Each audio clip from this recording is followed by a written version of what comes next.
Hello, we are in Parashat Tzav. In our Parashat, we are continuing to discuss the korbanot. One of the korbanot mentioned is korban chatat. There are different kinds of korbanot chatat.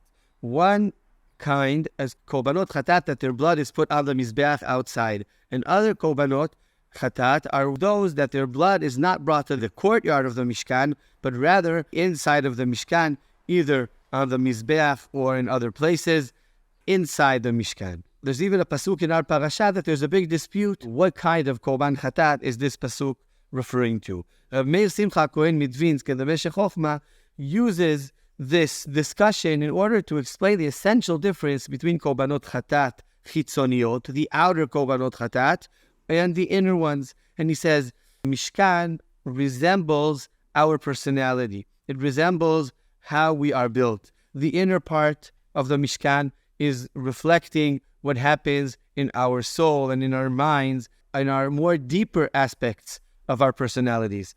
And the Mizbeach HaChitzon is there for the more materialistic, physical aspects of ourselves.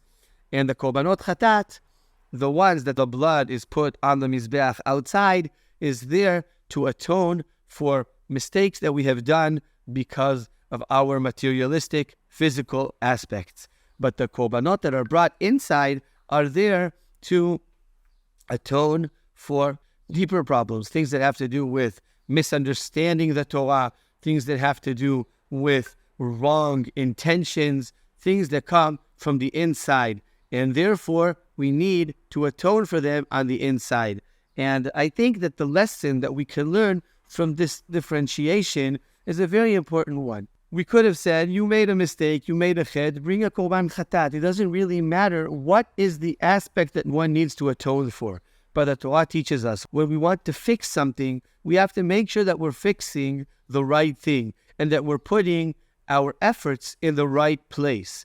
If we put our efforts in the wrong place, so then it's great that we want to do something good, but we're not actually helping, we're not building, we're not being constructive. And the Torah tells us, when you want to fix, when you want to change, when you want to receive atonement, you have to make sure that you're working for it in the right part of yourself, of society, of the world. You have to make sure that the efforts are put in the correct place. And this is always correct.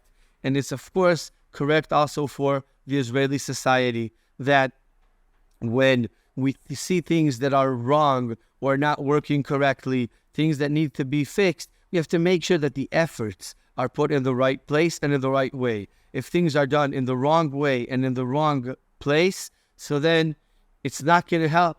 Instead, it's going to be worse, because we're not fixing. We're just doing things the wrong way. We're bringing the korban onto the wrong mizbeach. And this is something I think that we all need to internalize and think about in Israeli society as a whole, and of course, in our personal lives. Yehi Ratzon, Bezrat Hashem, that we will hear Besorot Tovot, Lekol Am Yisrael, and all the captives should return home as soon as possible. Shabbat Shalom.